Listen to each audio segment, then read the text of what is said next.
Kali ini, kita bakal bedah bareng sebuah kerangka teologis yang dirancang untuk membantu kita memahami sebuah buku yang, ya kita semua tahu, kadang-kadang bisa terasa sangat menantang. Kita mulai dari sini dulu deh. Pernah nggak sih Anda buka Alkitab, mulai baca, malah jadi bingung sendiri? Kayaknya rumit banget. Nah pertanyaannya, kenapa ya sebuah teks yang begitu fundamental bisa terasa begitu sulit untuk dipahami? Menurut kerangka yang kita bahas ini, jawabannya tuh simpel tapi mendasar banget. Alkitab itu, ya dianggap bukan buku biasa. Karena asalnya yang ilahi atau diilhamkan oleh Tuhan, cara kita mendekatinya pun butuh perlakuan khusus. Teks ini seolah-olah ada di kategorinya sendiri, beda dari yang lain. Oke, mari kita masuk lebih dalam ke bagian pertama dari kerangka ini.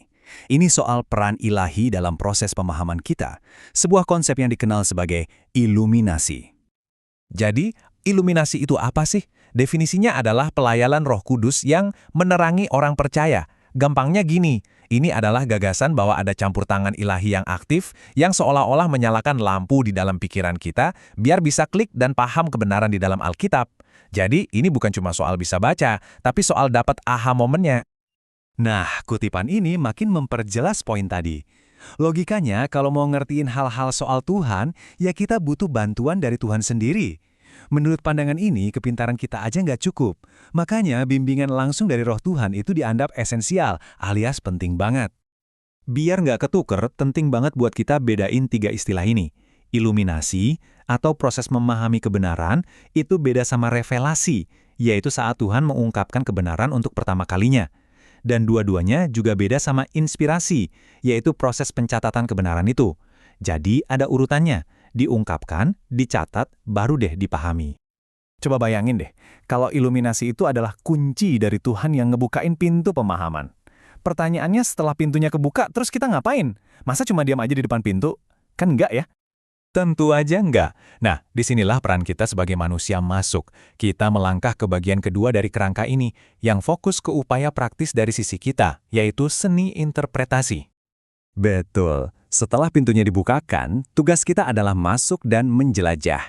Nah, buat menjelajah ini, kita dibekali semacam toolkit atau seperangkat alat. Isinya itu prinsip-prinsip yang dirancang untuk membantu kita menafsirkan teksnya dengan hati-hati dan akurat. Oke, jadi apa aja nih isi toolkitnya? Yuk kita bongkar 4 prinsip dasar yang jadi fondasi dari interpretasi yang baik. Kerangka ini menguraikan 4 pilar utama yang bisa jadi panduan kita dalam proses interpretasi yang cermat. Kita bedah satu persatu ya. Ini dia keempatnya, interpretasi literal, hubungan gramatikal, konteks historis, dan yang terakhir konteks literer. Anggap aja ini semacam peta jalan kita biar nggak tersesat waktu menjelajahi teksnya. Oke, kita coba sederhanain 3 prinsip pertama. Interpretasi literal itu artinya, ya baca aja teksnya apa adanya sesuai makna katanya yang wajar. Hubungan gramatikal itu berarti kita perhatiin tata bahasanya. Dan konteks historis itu soal memahami latar belakang waktu dan budaya saat teks itu ditulis. Simpelnya, pahami apa katanya, gimana cara nulisnya, dan kapan itu ditulis. Sekarang yang keempat, konteks literer. Ini agak berlapis. Bayangin kita lagi pegang kamera dengan lensa zoom.